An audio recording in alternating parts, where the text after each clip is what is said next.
I would like to convey three messages in English, to convey three messages to the whole world.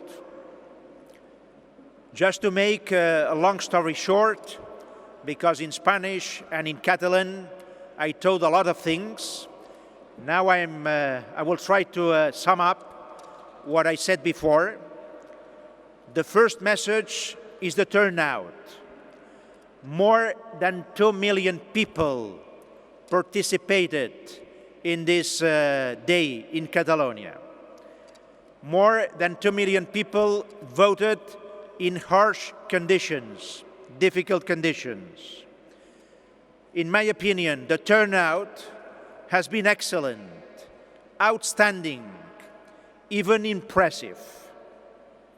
You know that some months ago, we tried to reach an agreement with the Spanish government to get the power to hold a referendum in Catalonia.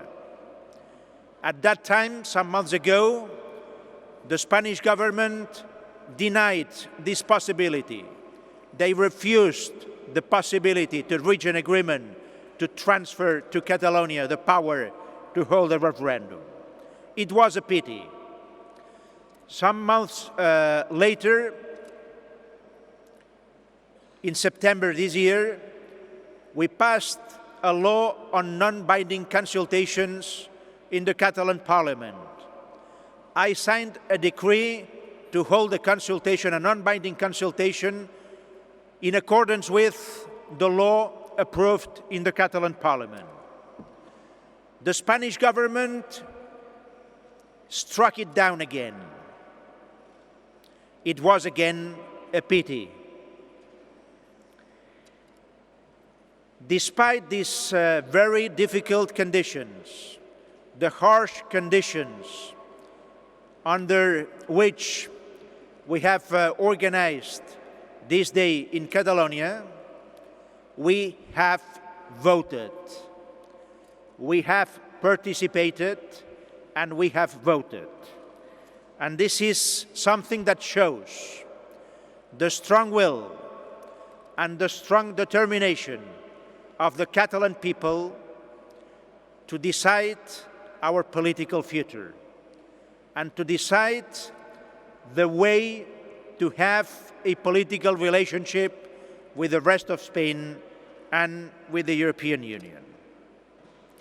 Our second message to the world: as all the nations in the world, Catalonia has also the right to decide its political future.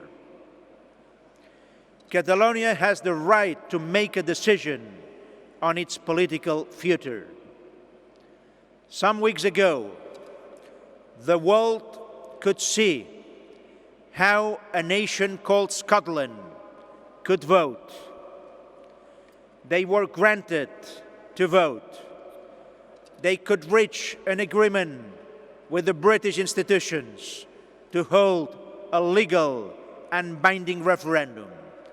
This is what we want also in Catalonia.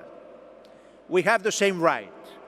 We are an old nation, but at the same time, we have the strong determination nowadays, in the current times, to decide our political future.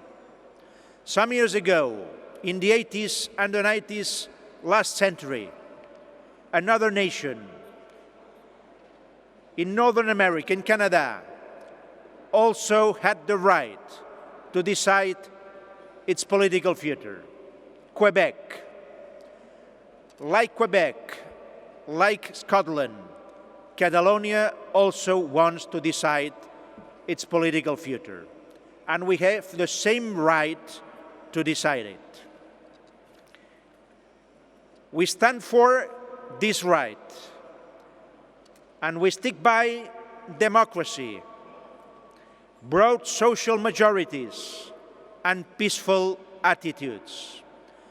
One of the other aspects to highlight today in Catalonia is the civic mindedness of the Catalan people. the way the Catalan people do things, peacefully, democratically. This is the right way. This is the Catalan way to do things.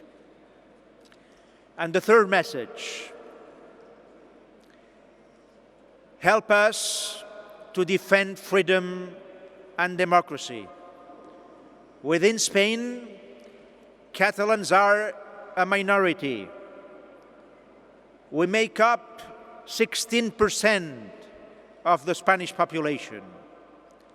We don't have the power to change all the Spanish state because we are a minority. But we are also a nation. And this is why we try to decide the political future of our nation. This is why I asked the people in the world, I asked the media, and I also ask the democratic governments in the world to help the Catalan people to decide its political future. Because doing so, we are strengthening democracy, we are reinforcing freedom and peaceful attitudes. We ask the world to help us to convince the Spanish institutions that Catalonia deserves to hold a referendum to decide its future. We deserve to hold a legal and binding referendum. And this is what we are going to try to do. This is what we are going to try to do in the next future.